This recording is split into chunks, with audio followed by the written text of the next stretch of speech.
ಸಚಿವ ಸ್ಥಾನಕ್ಕೆ ರಾಜೀನಾಮೆ ನೀಡಬೇಕು.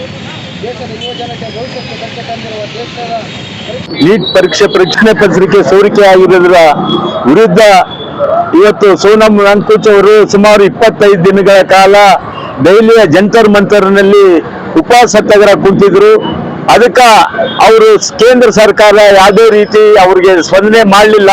ಯಾಕಂದ್ರೆ ಯಾರು ಪ್ರಶ್ನೆ ಪತ್ರಿಕೆ ಸೋರಿಕೆ ಮಾಡಿದ್ರು ಶಿಕ್ಷಣ ಸಚಿವರಾದಂತ ಧರ್ಮೇಂದ್ರ ಪ್ರಧಾನ್ ಅವರು ಸ್ಥಳಕ್ಕೆ ಭೇಟಿ ನೀಡಲಿಲ್ಲ. ಅವರಿಗೆ ಅಲ್ಲಿ ಹೋರಾಟ ಮಾಡತಕ್ಕಂತ ಹೋರಾಟ ನಿರತ ಯುವಕರಿಗೆ ವಿದ್ಯಾರ್ಥಿಗಳಿಗೆ ಯಾರೇ ರೀತಿ ಕೇಂದ್ರ ಸರ್ಕಾರ ಅವರಿಗೆ ಒಂದು ವಿಶ್ವಾಸಕ್ಕೆ ತಗೊಳ್ಳದೇ ಎಲ್ಲರ ಮೇಲೆ ಲಾಠಿ ಚಾರ್ಜ್ ಮಾಡಿ ಅಲ್ಲಿ ಹೋರಾಟ ಮಾಡತಕ್ಕಂತ ವಿದ್ಯಾರ್ಥಿಗಳ ಮೇಲೆ ಲಾಠಿ ಚಾರ್ಜ್ ಮಾಡಿ ದೌರ್ಜನ್ಯ ಮಾಡಿ ಡೈಲಿ ಪೊಲೀಸರಿಂದ ಅವರಿಗೆ ಅರೆಸ್ಟ್ ಮಾಡಿಸಿ ಕೇಸ್ಗಳು ಹಾಕಿ ಇವತ್ತು ಹಿಂಸೆ ಕೊಟ್ಟಿರ್ತಕ್ಕಂಥ ದೇಶದ ಯುವಕರಿಗೆ ಹಿಂಸೆ ಕೊಟ್ಟಿರ್ತಕ್ಕಂಥ ಕೆಲಸ ಇವತ್ತು ಕೇಂದ್ರ ಸರ್ಕಾರ ನೇರವಾಗಿ ಮಾಡ್ತಾ ಇದೆ.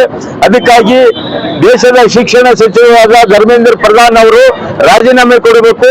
ಅಲ್ಲಿ ವಿದ್ಯಾರ್ಥಿಗಳ ಮೇಲೆ ಆಗಿರ್ತಕ್ಕಂಥ ಕೇಸು ಯುವಕರ ಮೇಲೆ ಹಾಕಿರ್ತಕ್ಕಂಥ ಕೇಸ್ಗಳನ್ನ ವಾಪಸ್ ಪಡಿಬೇಕು ಅಂತೇಳಿ ಇವತ್ತು ನಾವು ಬಳ್ಳಾರಿಯಲ್ಲಿ ಕೇಂದ್ರ ಸರ್ಕಾರದ ವಿರುದ್ಧ ಶಿಕ್ಷಣ ಸಚಿವರ ರಾಜೀನಾಮೆಗೆ ಒತ್ತಾಯಿಸಿ ಇವತ್ತು ಒಂದು ಧರಣಿ ಸತ್ಯಾಗ್ರಹ ನಾವು ಮಾಡ್ತಾ ಇದ್ದೀವಿ.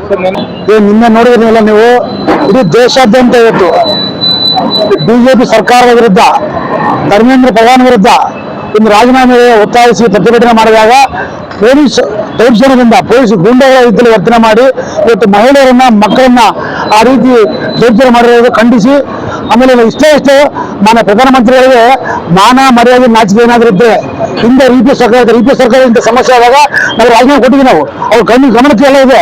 ಅವರು ಒಬ್ಬ ಮಂತ್ರಿಯನ್ನು ರಾಜೀನಾಮೆ ಕೊಡುವಂತ ತೋರಿಸುವಂತ ವ್ಯಕ್ತಿ ಪ್ರಧಾನಮಂತ್ರಿಯವರು. ಮೊದಲು ನಮಗೆ ಇವತ್ತು ಆ ಪೊಲೀಸ್ ದೌರ್ಜನ್ಯ ಖಂಡಿಸ್ತಾ ಹೋಮ ಮಂತ್ರಿ ರಾಜೀನಾಮೆ ಕೊಡಬೇಕು. ಈ ನೀತಿ ವ್ಯವಸ್ಥೆಯನ್ನು ಬದಲಾವಣೆ ಮಾಡತಕ್ಕಂಥ ಪ್ರಧಾನ ಇಬ್ಬರು ರಾಜೀನಾಮೆ ಒತ್ತಾಯಿಸಿ ಇವತ್ತೇನು ಮಾನವನ ನೇತೃತ್ವದಲ್ಲಿ ಏನ್ ಮಾಡ್ತೀವಿ ನಾವು ಬೆಂಬಲಿಸಿ.